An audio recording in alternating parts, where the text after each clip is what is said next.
Boa noite, Querine.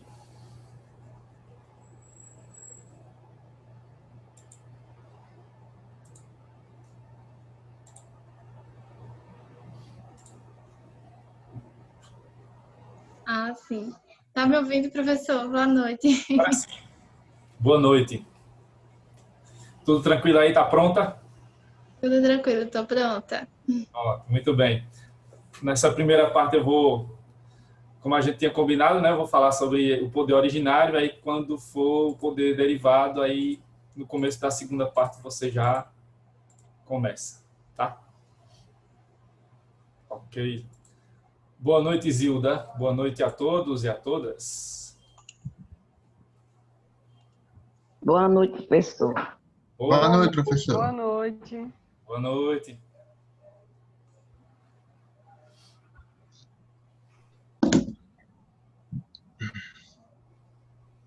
Lembrando que hoje vamos ter aí nossa aula normal e no início da segunda parte a monitora Querine vai entrar para falar um pouco sobre o tema, né, que a gente selecionou, que foi mutação constitucional. Então, hoje tem um momento aí diferente, né, em que vocês vão poder prestigiar a monitora de vocês, falando um pouco aqui também sobre poder constituinte, certo?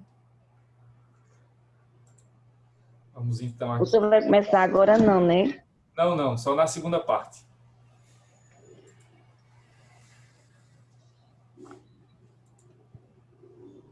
Bom, a gente terminou a aula da terça-feira vendo essa parte sobre titularidade e exercício do poder constituinte, né? Quem tem o poder e quem exerce. Como eu falei para vocês, hoje, né, na modernidade, já em tempos atuais, ou desde as revoluções liberais, o nosso modelo de democracia já é o modelo da democracia representativa, né?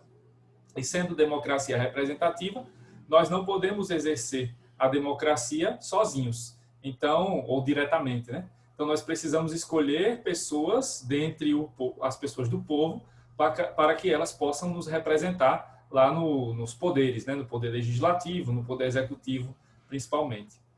Então, por essa razão é que, seguindo, né, a ideia da soberania da nação, primeiro, do Sieyès, e hoje, seguindo a ideia do Rousseau de soberania popular, nós temos aí, né, essa definição de que os titulares, né, os donos do poder constituinte, quem detém o poder constituinte é o povo, né, mas o povo não pode exercer esse poder sozinho, já que estamos diante da democracia representativa. Então, diante disso, quem vai exercer o poder constituinte realmente, né, de fato e de direito, são os representantes do povo, são as pessoas eleitas pelo povo. Né? Numa democracia, é assim. Né? Se não for democracia, aí vai ser quem tiver com o poder na mão, como a gente viu naquelas formas de legitimação, pode ser a força bruta, né? O caráter divino do poder, etc. Mas sendo a democracia, então teremos aí o povo, né, que vai ser chamado às urnas, que vai ser chamado a votar, e aí vai decidir quem serão os representantes do povo. Esses representantes vão então ser escolhidos e vão exercer esse poder dentro de um órgão específico, né, que nós vamos chamar de Assembleia Constituinte ou Assembleia Nacional Constituinte. E aí lá nesse órgão, na Assembleia Constituinte, é que os constituintes ou deputados constituintes vão exercer esse poder e vão então elaborar a Constituição. Né? É dessa maneira que se forma ou que deve se formar uma Constituição numa democracia moderna, né? Seguindo, então, o que a gente já viu aqui sobre o que seja a chamada democracia representativa, certo? Só lembrando aí o que a gente falou no final da aula passada, para a gente poder agora chegar nessa parte aqui, né, das espécies de poder constituinte. Essa parte aqui, né, é, na verdade, uma adaptação, né, mais moderna do que o Sieyès já tinha mencionado lá na sua teoria, né, que eu tinha falado para vocês, que o Sieyès distinguia o poder constituinte propriamente dito e o poder constituído. Mas que sempre aqui a ideia é de que o poder constituinte é um só. Né? Nós não falamos em poderes constituintes, falamos no singular, poder constituinte, justamente porque ele é um só. Só que a doutrina faz uma divisão de caráter didático, né, para facilitar o entendimento. E aí nós vamos ver que dentro desse conceito maior de poder constituinte, a gente pode extrair duas espécies, né? Uma que vai ser chamada de poder constituinte originário, que é o poder constituinte propriamente dito do CIES, né? Que é o poder que justamente vai fazer a Constituição, é esse aí que vai ser, né, dos representantes eleitos que vão estar na Assembleia Constituinte e que vão ser responsáveis por elaborar a Constituição. E no segundo momento, quando a Constituição já estiver pronta, né, vigente, válida, eficaz, aí aparece a segunda etapa, né, que é o poder, a segunda espécie, que é o poder derivado, que aí serão, né, os órgãos ali criados pelo poder constituinte originário que vão, né, a partir de agora, seguir as regras do jogo e vão, né, estar sempre ali protegendo esse texto constitucional, né? Eu lembro que na aula passada alguém fez uma perguntinha no final assim, mas esse poder derivado são todos os poderes?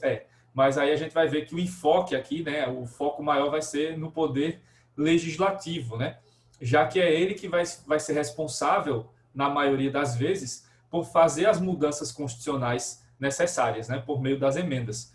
Mas aí, como a gente vai ver na parte que a Querine vai falar um pouco, existe outra forma de também termos modificações na Constituição, só que sem necessidade de mudança do texto. Mas aí, quando ela falar, a gente vai discutir isso melhor, nessa questão das mutações. Primeiro, a gente vai ver realmente essas espécies de poder constituinte, que são aí, né, derivações justamente da teoria do CIES, e como eu disse, repito, são uma forma que a doutrina encontrou para fazer uma apresentação mais didática desse poder constituinte, né, como é que ele funciona realmente em cada país, certo? Então, agora a gente vai ver essas espécies, né, nos seus detalhes. Bom, então, começando pelo poder constituinte originário, né, que é o poder constituinte propriamente dito do CIES, né? É esse aí, essa primeira espécie, que é responsável por elaborar a Constituição, né? É esse poder que vai surgir, né, por uma daquelas formas que a gente viu, pela Revolução, pela independência, fusão, cisão, incorporação de países, derrota na guerra, transição política, né, de ditaduras para democracias.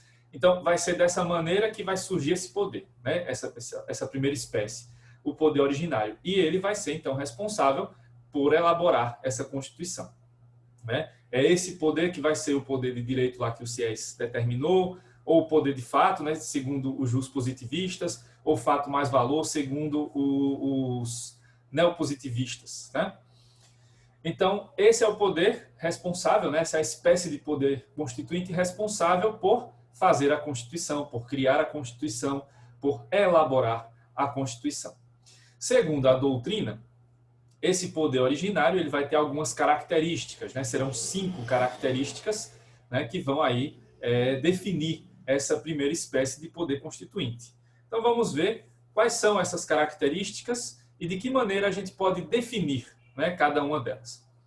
Então, primeiramente, a ideia que aparece aqui é de que a primeira característica, né, é de que o poder constituinte é inicial. Então, é aqui a primeira característica, né? O poder constituinte originário é inicial.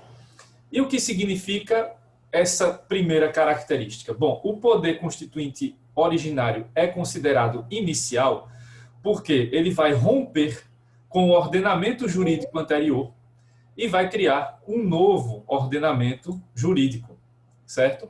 Então, esse poder constituinte originário, ele será considerado inicial, justamente porque ele vai romper com o ordenamento jurídico anterior e vai criar um novo ordenamento jurídico, certo?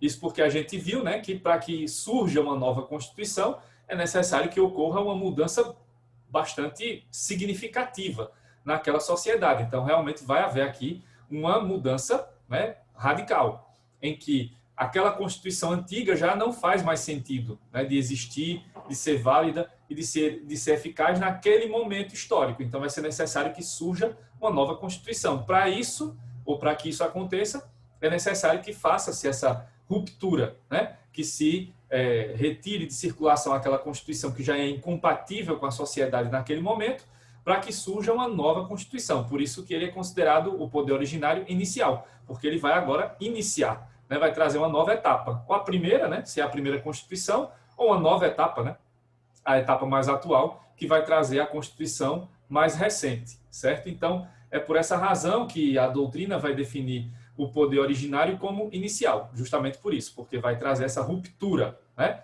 entre o modelo constitucional anterior e agora vai haver a necessidade de criação de um novo modelo constitucional. Algumas vezes, né, alguns pontos da Constituição anterior podem ser aproveitados, sim, podem, né, mas alguns pontos significativos não serão, né, senão não haveria necessidade de fazer uma nova Constituição. Então, em alguns momentos vai ser necessário mudar algumas regras, inovar em alguns princípios, né, e isso é o que vai levar ao surgimento desse poder originário, certo? Então, a primeira característica é essa: o poder originário é considerado inicial, porque rompe com o ordenamento jurídico anterior para criar um novo ordenamento jurídico. Por isso, a necessidade de se fazer uma nova Constituição. Seja a primeira Constituição daquele país recém-criado, seja a Constituição mais recente daquele país que já existe há um bom tempo. Certo? Bom, aí temos a segunda característica. Na segunda característica do poder originário, nós vamos encontrar a definição de que o poder originário é autônomo, certo? O poder originário é autônomo. E o que quer dizer, segundo a doutrina, essa segunda característica, né?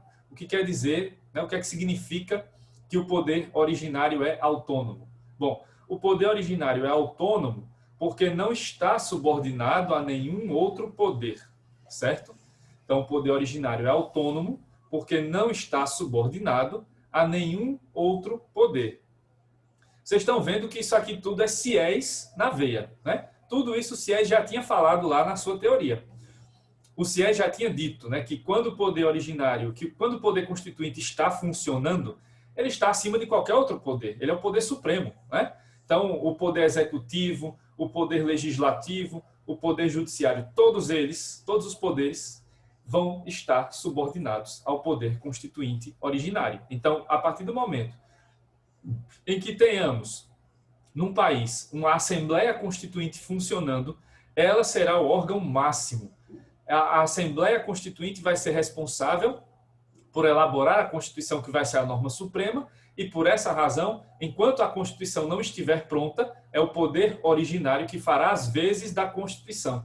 Então, é o poder originário que vai trazer esse caráter supremo, né, e vai fazer com que os outros poderes tenham que se subordinar ao poder originário. Por essa razão, então, não vai adiantar decisões de presidente da República, decisões do Congresso Nacional, né, decisões judiciais. Isso não vai interessar, porque o poder originário vai estar acima de tudo isso, né? Por isso que ele isso também tem que ser salientado, né? O poder originário é uma faca de dois gumes, né? Porque ele é muito poderoso, ele é muito forte, e isso pode gerar tanto avanços, né?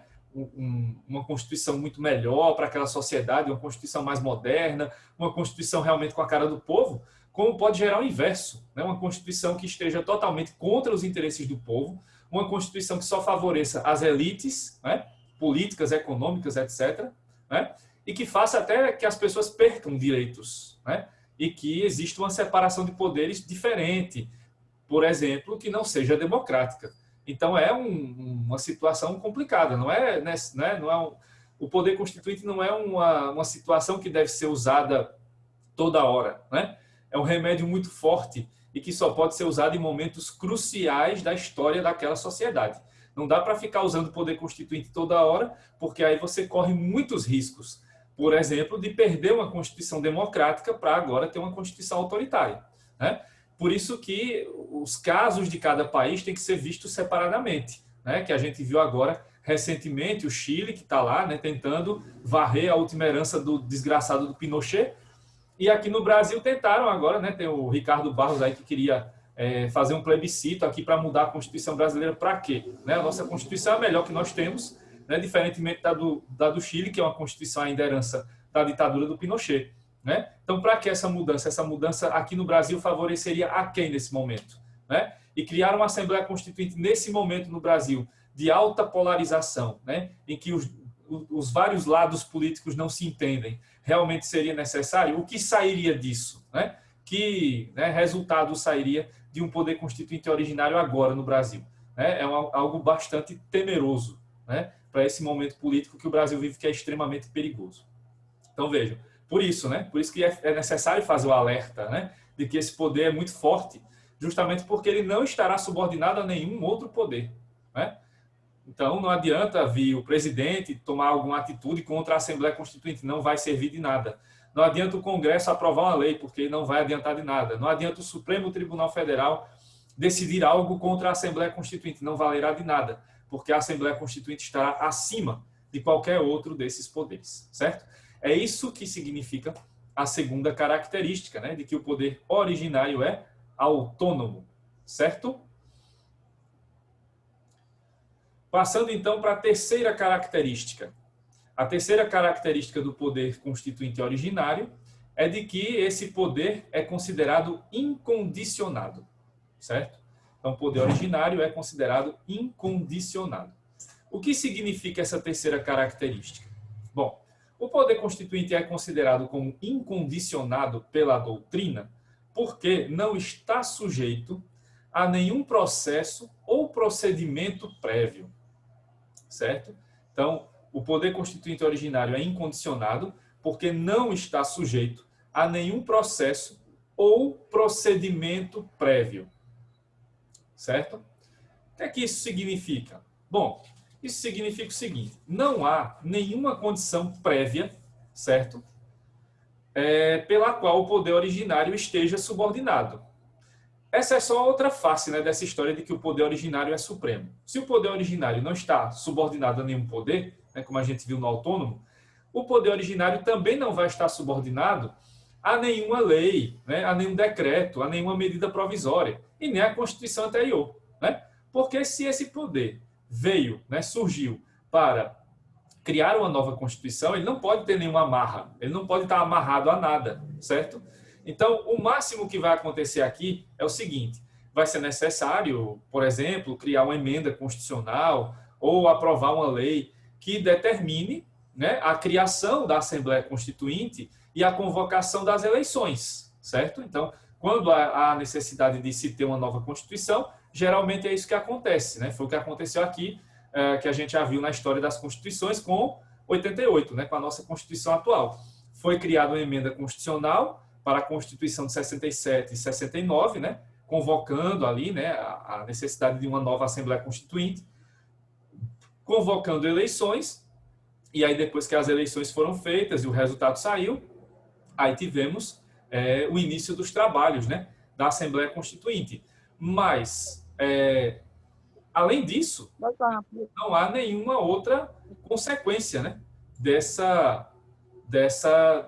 ato, dessa emenda constitucional, dessa medida provisória, né, ou dessa lei. Nada disso vai interferir, né, nas atividades da Assembleia Constituinte, porque ela terá total liberdade para decidir sobre o que estará na Constituição, certo? Aí vale lembrar outro exemplo um pouco mais antigo, né? Não tão antigo assim, mas que veio de alguns anos atrás. Quem lembra lá das manifestações de 2013, né? Daquelas famosas jornadas de junho? Tudo começou pela história dos 20 centavos e depois, né, cresceu e, enfim, virou o que tem hoje, né? Porque daquelas jornadas acabou resultando no país que temos hoje, né? Quando muita gente dizia que o gigante acordou, parece que o gigante acordou e voltou a dormir em sono profundo e nunca mais acordou de lá para cá, né? Mas, enfim, diante daquela situação lá em 2013, o governo ainda era Dilma Rousseff, né? A presidente era Dilma Rousseff. E aí começa a surgir uma certa pressão, né, para que alguns pontos da Constituição fossem mudados. E uma das reivindicações lá das manifestações era, né, uma mudança profunda no sistema político brasileiro. E muito se falou naquela época na chamada reforma política, né? E aí a Dilma Rousseff, um certo dia, né, durante aquele período das manifestações, chegou a fazer um discurso, né, durante uma noite, dizendo que teve uma ideia de convocar uma Assembleia Constituinte exclusiva para tratar somente da reforma política. Só que esse discurso, né, ele foi, assim, um pouco complicado, né? tão complicado a ponto de que no dia seguinte Dilma voltou, né, e deu uma nova entrevista dizendo que não faria aquilo, né, que não convocaria uma Assembleia Constituinte exclusiva. Por que ela voltou atrás? Bom, certamente ela tinha uma assessoria, né, de que alguém entendia lá de direito constitucional e deve ter dito a ela: presidente, não dá, né? Não é possível fazer uma Assembleia Constituinte exclusiva, né? Justamente por isso, pela característica do poder originário ser incondicionado. Então, até poderia, vamos supor, né, que, numa hipótese, Dilma levasse à frente essa decisão dela e realmente convocasse lá em 2013 uma Assembleia Nacional Constituinte exclusiva para tratar apenas da reforma política. Então, ela faria isso, né, colocaria lá uma emenda constitucional e tudo mais, mas quando essa Assembleia Constituinte começasse a funcionar, essa lei ou essa emenda, né, que fosse lá de iniciativa da Dilma Rousseff, não valeria de nada. Porque quando a Assembleia Constituinte está funcionando, ela não está submetida a nenhuma condição prévia.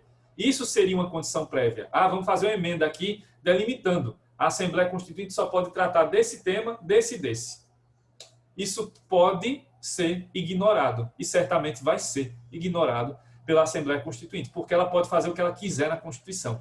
Então, nesse exemplo que eu dei aqui do caso da Assembleia Exclusiva para a Reforma Política, poderia muito bem a Assembleia Constituinte, quando começasse a funcionar, entender que não era necessário fazer reforma política, mas sim era necessário fazer uma reforma tributária.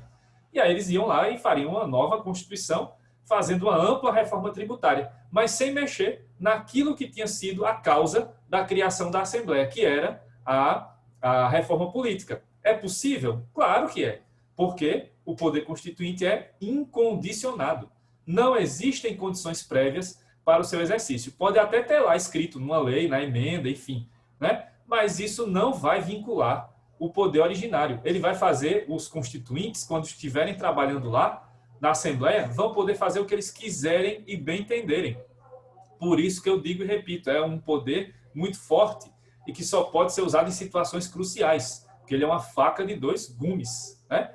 Então, tanto pode trazer aqui mudanças significativas para o bem, como pode significar retrocessos e mudanças maléficas para a sociedade. Então, é preciso usá-lo com muita cautela e com muito cuidado.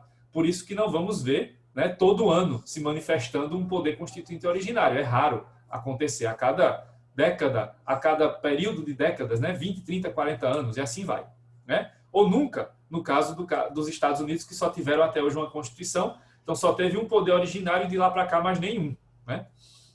Então, essa é a terceira característica, né, de que esse é um poder incondicionado. Então, não estará subordinado a nenhuma lei, nenhuma medida provisória, nenhum decreto, né, nenhuma emenda constitucional. Nada disso vai vincular, nenhuma condição dessas vai vincular, né, vai obrigar os constituintes a fazer aquilo que está lá previsto naquele documento legal. Nada disso. Porque quando eles estiverem trabalhando, eles vão ter total liberdade para fazer a Constituição da maneira que eles quiserem. Claro, como representantes do povo, a gente pensa que eles vão, né, realmente colocar lá os interesses do povo. Mas a gente sabe que a democracia representativa nem sempre traz aí, né, dentro dela, a representação propriamente dita do povo, né? Basta ver como é o nosso Congresso, né? O nosso Congresso representa o povo? Não, né? Nem na sua composição, né? Já que a maioria dos congressistas brasileiros são empresários ou grandes fazendeiros, né, latifundiários. E a maioria da população brasileira não é de grandes empresários e nem de latifundiários, né? Então lá não tem representação significativa indígena, só tem uma deputada indígena, né? E que foi eleita agora, porque o Brasil passou décadas sem um indígena deputado ou deputada, né? A representação dos negros não é proporcional à população brasileira. A representação das mulheres está muito abaixo do mínimo, né, necessário ali, do mínimo que seria aceitável, né? E está muito longe de representar a proporção de mulheres na sociedade brasileira, né? Assim também com relação às outras minorias, né? Então, essa representatividade, né, do poder legislativo e, consequentemente, aqui também da Assembleia Constituinte, nem sempre será idêntica à representação do povo. Por isso o risco, né, de se fazer poderes originários, de se ter assembleias constituintes toda hora, Porque isso pode gerar, inclusive, constituições voltadas contra o próprio povo, certo? Justamente por essa liberdade ampla, né, que os constituintes terão, certo? Aí temos a quarta característica, né, do poder constituinte originário, que é o fato desse poder ser permanente, certo? O que isso quer dizer, né, segundo a doutrina? Bom, o poder originário ele não é exercido toda hora. Por exemplo, agora nós não estamos exercendo o poder constituinte originário, né? Não estamos fazendo a nova Constituição no Brasil. Mas esse poder existe o tempo todo, né? Ele é uma entidade onipresente, né? Como o Sies lá dizia, é um direito natural, está conosco, né? Ele vai estar conosco desde o momento em que a gente nasce até o momento da gente morrer, né? Então, ele sempre está presente. Agora, nem sempre ele é exercido, né? Nem sempre há necessidade de exercício dele. Então, o que acontece aqui é que a doutrina entende que esse poder é permanente, ele está sempre presente na sociedade, mas que ele só vai ser exercido nos momentos em que houver necessidade, né? Em momentos cruciais ali da sociedade. Enquanto esse momento não chega, esse poder vai ficar ali em estado de hibernação, ou como a gente vê lá a nossa TV em stand-by, né? Só com aquela luzinha vermelha lá ligada, né? Você desliga, mas não tira da tomada, ela fica lá, tá ligada, né? Mas não está passando nenhuma imagem, né? Está só no stand-by lá, esperando a hora de você apertar o controle para ligar de novo a TV, né? Então, o poder originário ele é permanente justamente nesse sentido, né? Ele existe o tempo todo, ele está junto de nós o tempo todo, mas nós não exercemos esse poder o tempo todo, né? Esse poder vai ser exercido somente naqueles momentos cruciais da nossa história, né? Enquanto não for necessário, como por exemplo agora, nesse momento, aí o poder originário vai estar em situação de stand-by, vai estar em estado de hibernação. Vai ficar aguardando, né? O momento em que for necessário, aí ele vai se manifestar, claro, por iniciativa nossa do povo, né? Isso, claro, falando de uma democracia, certo? Então, essa é a quarta característica do poder originário, que é o poder, que é a característica, né, de ser um poder permanente, certo? Pessoal, até agora está dando para entender as características? Me digam aí.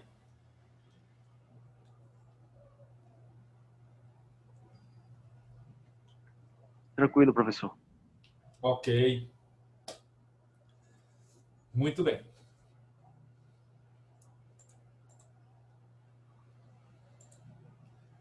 Então, agora a gente passa para a quinta característica, né? E aí vocês viram que ela está selecionada numa cor diferente, tem uma interrogação, né? Então, essa aí vai requerer um pouquinho mais de atenção, porque essa tem uma certa polêmica na doutrina, né? Não é uma polêmica muito grande, não. Não é muito grande, mas é preciso ver os dois lados da história. Então, a gente vai falar sobre isso agora, né? Então, a quinta característica do poder constituinte originário é que esse é um poder ilimitado, certo? Como já diz aqui a característica, né? Então, é um poder que não encontra limites. Ele não encontra limites na lei, ele não encontra limites nos outros poderes, como a gente já viu, né? No autônomo e no incondicionado. Então, é um poder que não tem limite nenhum. Então, uma vez que esse poder originário está sendo exercido, os constituintes vão poder fazer o que quiserem e o que bem entenderem. Vão poder elaborar essa Constituição da maneira que eles quiserem e bem entenderem. Essa é a ideia da maioria da doutrina. Então, a maioria da doutrina defende isso, que o poder originário não tem limites, não encontra limites na lei, não encontra limites nos outros poderes. E aí a gente volta lá para o Sies, que dizia o poder constituinte é ilimitado, só encontrando limites no direito natural. Pronto. Se então existe algum limite, vai ser esse aí, né, da ideia de direito natural, certo? Então, é isso que a doutrina, em sua maioria, defende. Mas, como eu disse, e está aí a interrogação para provar, existem controvérsias, né? Há controvérsias. Existe uma certa polêmica sobre essa característica. Então, vamos ver o que é que temos aqui de polêmico ou de que traga uma necessidade de maior atenção em relação a essa característica. Bom, a gente tem aqui dois autores portugueses, né, que defendem a limitação do poder originário, certo? Agora, eles não defendem essa limitação do ponto de vista de que deve existir uma lei ou os outros poderes devem limitar o poder originário. Nada disso. A limitação aqui ela vai aparecer no campo dos princípios, no campo dos valores. Então, esses autores eles são neopositivistas nesse ponto, né?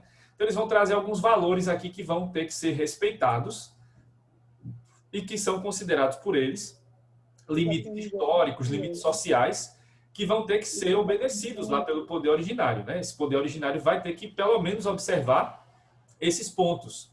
Isso também deriva da própria ideia do Siés, né? Então, eles só dão uma modernizada lá na ideia do Siés de que tem que ter um limite, né? Um limite básico lá, que é a questão do direito natural. Aqui eles não vão defender, claro, o direito natural, porque são positivistas, mas como neopositivistas vão trazer a ideia dos valores. Então, vamos ver o que esses dois autores defendem. Primeiro vai aparecer aí o Jorge Miranda e depois vai aparecer o José Joaquim Gomes Canotilho, o famoso JJ Gomes Canotilho. Então, esses dois autores é que vão trazer, né, esses limites ao poder originário, né, se é que eles existem. Então, vamos ver o que é que significam esses limites e em que situações, né, esses limites vão aparecer, tá? Então, primeiro, né, o Jorge Miranda ele aponta 3 formas de limitação para o poder originário. Uma que ele vai chamar de limites transcendentes, outra que ele vai chamar de limites imanentes e outra que ele vai chamar de limites heterônomos. Então, começando aí pelos limites transcendentes, os limites transcendentes seriam, na visão do Jorge Miranda, valores éticos superiores de uma consciência jurídica coletiva. Então, esse primeiro limite, né, essa primeira espécie de limites, corresponderiam aos valores éticos superiores de uma consciência jurídica coletiva. O que isso quer dizer? Bom, na visão do Jorge Miranda, esses limites são valores que estão presentes nas sociedades, né, em cada sociedade de cada país, ao longo da sua história. E esses valores sempre foram considerados no momento em que uma Constituição vai sendo feita, né, uma nova Constituição vai sendo feita. Então, esses valores, eles transcendem, eles ultrapassam a mera ideia de uma única Constituição, porque ao longo da história daquele país, aqueles valores sempre foram obedecidos. Então, são limites que devem ser observados caso seja necessário fazer uma nova Constituição. Que limites são esses, por exemplo? Que aí o Jorge Miranda aponta o caso de Portugal e que também vale para o caso do Brasil. Proibição da pena de morte. Na história das constituições brasileiras, só nas ditaduras que tivemos pena de morte sendo regra, né? De tanta exceção que tinha lá, virou regra. Mas sempre que o Brasil foi democracia, né, o Brasil proibiu, como regra, a pena de morte. Então, aqui no Brasil, como lá em Portugal também, um limite transcendente que ultrapassa, né, as constituições, né, que permeia todas elas, é um limite desse tipo. Proibição da pena de morte, proibição da prisão perpétua, proibição de castigos cruéis, de tortura. Então, esses pontos, eles ultrapassam, porque eles estão presentes em toda a sociedade ao longo de toda a história. Então, eles transcendem, eles ultrapassam, né? Quem segue a doutrina espírita sabe bem o que é a história do transcendente, né? De transcender, né, o campo do corpo para também chegar ao campo da alma. Enfim, chegar a outros planos. Tem um pouco disso aqui, né? Mas essa ideia do limite transcendente vai por esse caminho, né? De você ter aqui esses limites que devem ser observados, né? E que eles ultrapassam uma Constituição única, né? Eles estão ali presentes na sociedade ao longo de toda a sua história, certo? Por isso que eles são considerados valores éticos superiores daquela consciência jurídica coletiva de uma sociedade, certo? O segundo limite, né, o Jorge Miranda vai chamar de limites imanentes, certo? Esses limites imanentes, eles são considerados como resultantes de 2 pontos, da soberania e da forma de Estado, certo? Então, os limites imanentes, eles estão associados à ideia de soberania, né, soberania nacional, e à ideia de forma de Estado, certo? Então, o limite imanente, ele vai estar sempre relacionado à manutenção desses valores da soberania nacional e da manutenção daquela forma de Estado que foi escolhida. Por exemplo, Estado federativo. Então, se ao longo da história daquele país sempre ele foi um Estado federativo, como é o caso do Brasil, por exemplo, então não pode vir uma nova Constituição dizendo a gente volta agora a ser um Estado unitário, como era lá no Império. Não faz o menor sentido.